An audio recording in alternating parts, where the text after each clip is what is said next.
So yes, another DC movie out and another wave of controversy follows in its wake. Suicide Squad is the highly anticipated third movie in the DCEU, following the endeavours of Task Force X, a team of baddies, misfits and scoundrels forced to unite against a poisonous adversary for his dastardly machinations for the world at hand.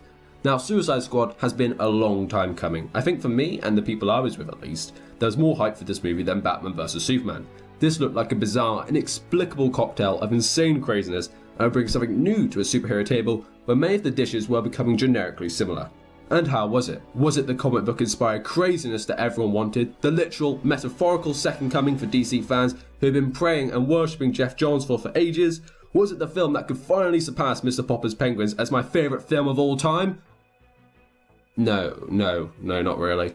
It was alright. I didn't think it was that bad, I didn't think it was that good. I just thought it was fine. No disrespect to anyone who loved it, which I know people did, or anyone who hated it, which again, I know people did. I just thought it was okay. The acting was pretty good. It's great to see this level of cast diversity in a big Hollywood film, and I like seeing some of my favourite comic villains finally come on screen for the first time. But nothing was really that memorable, so I emerged from Suicide Squad a little underwhelmed. So I went back a week later to go and see it again, and I saw that there are moments in the film where Suicide Squad really does shine. The opening trading card inspired intros, Batman's appearances, the chemical vat scene, or the moment where just characters are just in a bar talking. I honestly believe that there is a great movie in here somewhere, and that is the main theme of this video and the real problem with Suicide Squad. The editing. A part of the movie making process which I'm sure the casual moviegoer barely gives a second thought about, but is so monumentously imperative. Full disclosure, full spoilers for both Suicide Squad and Game of Thrones Season 6 ahead. You'll see why in just a sec. So Joe Dante so aptly claimed that editing is where movies are made or broken. Many a film has been saved, and many a film has been ruined in the editing room, and it's a shame that it's the latter for Suicide Squad. But first of all, just to show how influential editing can be, I took the moment just before the battle in Game of Thrones Season 6 Episode 9, and recut it two ways. The first time I want to show Ramsay's precision and predatory nature as a killer. Bear in mind, I'm a complete novice at this, so don't expect world-class editing skills, but here you go.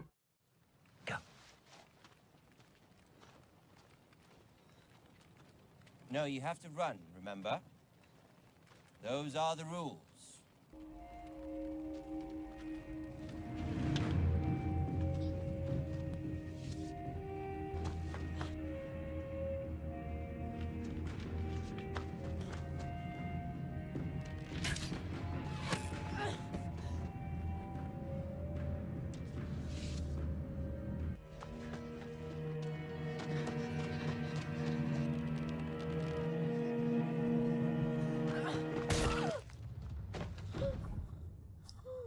The second, I took the same footage, but now I wanted it to be an epic lead-up to a brutal failure for John.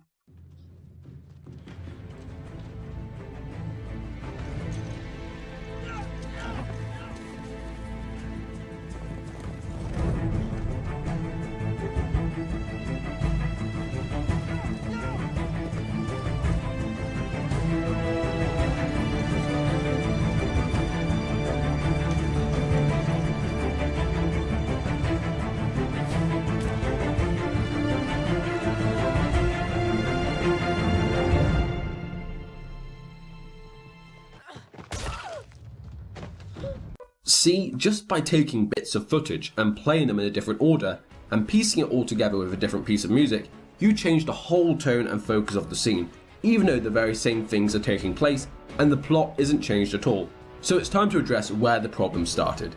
Suicide Squad's troubles behind the scenes. So after the acclaimed first trailer that everyone, including myself, loved, which showed Suicide Squad as a slightly murkier but enjoyable action romp, Warner Bros. Brought in Trailer Park to re-edit the 1.5 million foot worth of footage similar to the tone that was presented in the trailer, after head of Warner Bros. Kevin Sugihara was worried about damage to the brand by Batman vs Superman, wanted to deliver on this fun tone promised in the trailer that people love so much, when in reality, the cut of the film was more like the footage first shown in San Diego Comic-Con 2015, which is really quite sad considering, according to Dave Ayer, he was told, go and make your movie, which, according to him and visionary director of Sucker Punch, Zack Snyder said it, and the studio said it, make the movie you want to make. And so naturally, there were some disputes behind the scenes. According to an insider talking behind the scenes, if there are multiple opinions that aren't in sync, you go down multiple tracks. 2 tracks at least. That was the case here for a period of time. always trying to get to a place where you have consensus, and they tried to get to a very common ground place while editing Suicide Squad. However, apparently 6 or 7 different cuts did emerge from the film at one point, and reportedly Michael Tronick was also brought in to edit the film after John Gilroy left the project, yet Gilroy still remains the only editor in the credits.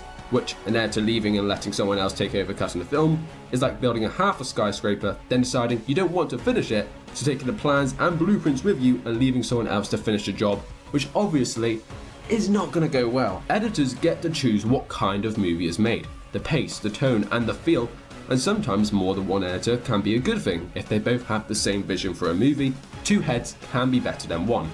But if you have 2 separate beliefs on what this film should be and try to force them together, then well, you get a movie like this. I mean, according to filmmaker.com, editors should try very hard to pretend they're the audience watching the movie, which is why Mr. Popper's Penguins is such a modern masterpiece. So if all these editors from different studios or directors with different opinions on what crowd they wanted to bring into the movie, no wonder there was some tonal imbalance, or as Vanity Fair's Richard Lawson drew attention to, its erratic shifts in character and tone throughout the film. The trailer park version doesn't work for a film. People liked the trailer as it felt like something a little different, not because it used a classic song with fun visuals and healthy balances of humour. But obviously the wrong lessons were taken, hence why we have House of the Rising Sun, Fortunate Son, Sympathy for the Devil, You Don't Owe Me, and Spirit in the Sky playing the film. The latter, a song actually used in the Guardians of the Galaxy promotional material and featured on Awesome Mix Volume 1. It doesn't make the movie appear any more fun when you just edit in classic songs, it just makes it really feel like it's ripping on Marvel. I'd have loved to hear the punk rock soundtrack be paced around the film that David Ayer originally intended. David Ayer's cut, according to various reports, flowed better with entire sequences taking place in different orders, with the trailer showing sequences that are missing and dialogue that doesn't even appear in the finished movie. Which is why the film's pacing is all over the place, with 40 minutes of exposition and then 2 action sequences barely within 5 minutes of each other halfway throughout the film, not letting the audience breathe and having no sense of pacing whatsoever. Ayer said, all these movies are about defeating the evil alien robot from Planet X before it destroys the world with its ticking clock. And who cares? But you do this story about struggle and isolation, and people who suddenly get thrown this lifeline, that's not so bad. I like to think of this as the comic book movie 2.0, and which, as we all know, Suicide Squad was subject to the classic comic book cliche. Now, the big blue beam of light flying into the sky. But that's not what to take away from Ayer's quote. The point was that this story was about struggle and isolation, as he put it, which is non-existent in the film. Much like a trailer, there's hints of it, but the classic mantra of show, not tell, is thrown out the window here. Lev Kuleshov, I believe I'm pronouncing it right, a Soviet filmmaker, was really the first to examine the impact of juxtaposition. Kuleshov discovered that depending on how shots are assembled, the audience will gauge a different emotion to it. In his experiment, Kuleshov cut an actor with shots of 3 different subjects: a hot plate of soup, a girl in the coffin, and a pretty woman lying on a couch. The footage of the actor was the same expressionless gaze, yet the audience had very different things to say about his performance, saying first he looked hungry, then sad, then lustful, when it was compared to different cuts from different things. In a 1964 interview for the show Telescope, Alfred Hitchcock called this technique pure cinematics, the assembly of film. And this still applies to film today. The way shots are assembled will affect how the audience will gauge emotion from the film, and while a cohesive cut would allow us to see the struggle and isolation that Ayer talks about, we just get explosions and exposition in this one. This cut of the film doesn't feel like it gives us a chance to see these moments, to see how characters are thinking and feeling. The audience, according to the editor, for this film is not interested in character. Killer Croc is one of my favourite villains of all time, and had some great scenes written for him. Earlier reports indicated more backstory for Killer Croc, revealing that his entire life as a social outcast due to his physical appearance, has convinced himself that he is beautiful in his own way. Croc crossed paths with Batman while working as a muscle for hire for numerous Gotham crime bosses, while secretly planned to take over one day. There are also scenes displaying his affinity for making sculptures out of discarded materials, aside from jokes about Croc viewing himself as beautiful. One of these were retained in the final cut. So the editor chose to keep one part of the amazing character that was created for Killer Croc as just a humorous gag that lacks any gravity or meaning for this critically underrated character. I mean, read Requiem for a Killer or his Villain Months issue by Tim Seeley if you don't believe me. But this isn't it. Captain Boomerang was meant to be this despicable yet layered character, and we should see why he came back at the end of the film to assist the Suicide Squad in taking down Enchantress, as a kind of redemption. But no, this film's edit doesn't want you to care about why things are happening. It just wants you to know that things are happening. It literally is a point A to point B movie. Normally, I'd love a film that has a quick pace, But when the best scene is when the film just stops and lets these amazing individuals talk for 5 minutes, a scene which probably has already been editing to shreds, considering this part of the trailer ended up on the cutting room floor, it really doesn't bode well. It should be evidence enough that people aren't actually talking about what happened in Suicide Squad, but rather what was cut out. The real question, which everyone wanted to know, was what happened to Abercrombie & Fitch model 295. He was my 18th favourite character in the movie. Now on to something that everyone's been talking about. Jared Leto. He seemed like the perfect choice for the Joker. Deeply immersing himself in roles, this one seemed no different, with the glimpses from the trailer getting us all incredibly excited for his interpretation. He seemed like he'd be a pretty big part of the film, and Jared Leto even said that there's enough material that they shot to fill a film of its own, especially when he was only really in the film for approximately 8 minutes of screen time. But I mean, if you look at these shots that were cut out from the film, they look very, very similar to where the finale of the film was set. But the Joker isn't a character in the film. He's just there to get people coming into cinema and move the plot along, much like a trailer. There's hints for his motivations, but there's never actually any real thought behind it. I feel like in the previous cut, we could have got more of an emancipation of Harley storyline, with the Ultimate Gut reportedly having Joker push Harley Quinn out of the helicopter, then Harley refuses offer to come back to him at the end, which makes the ending of the film all a bit stranger, although Mr. Ayer claims that it was shot on the very first week of shooting, which does beg a lot of questions. Although in a report in Cinema Blend, claims that Deadshot and Harley Quinn meet early in the script, while both are working to carry out individual missions, an assassination and a jailbreak respectively.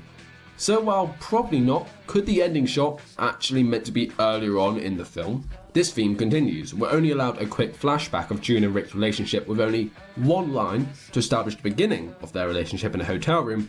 We can get a 40-second shot of Will Smith just shooting each of these mindless goons. Even the action sequences lack any real editing prowess. Each shot is to show us that these eyes of the adversaries, as they are so called, are being ripped apart. Not that this team is working together or the adverse. And David Ayer knows how to make a great intense scene. Just watch this small clip from his best movie, End of Watch. Person K13 with code 6 on 39th Street, east of Wall. License plate 4boy1732. Gray Dodge pickup. 1313 Roger, code 6, 39th Street, west of Wall, 4boy1732.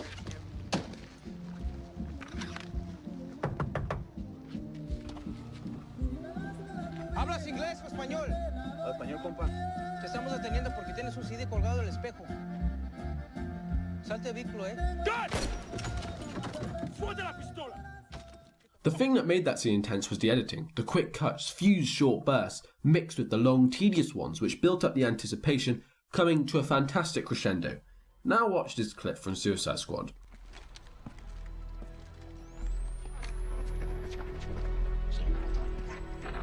Rick, why do they look like that? Stay cool. The hell are they? You cut and run, I'll blow your head off.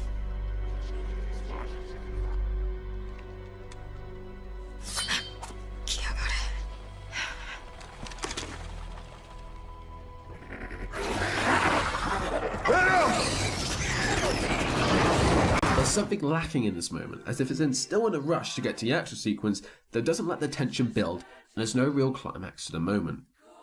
Editing is a part of the narrative, the editor of End of Watch claimed, noting how Ayer's original conception of the story included footage being shot and edited by Officer Taylor, who was actually a character in the film. She also revealed, the cutting was often motivated by dialogue, sound effects and music, not just by the classic eye-line glance, regardless of whether we were crossing the line.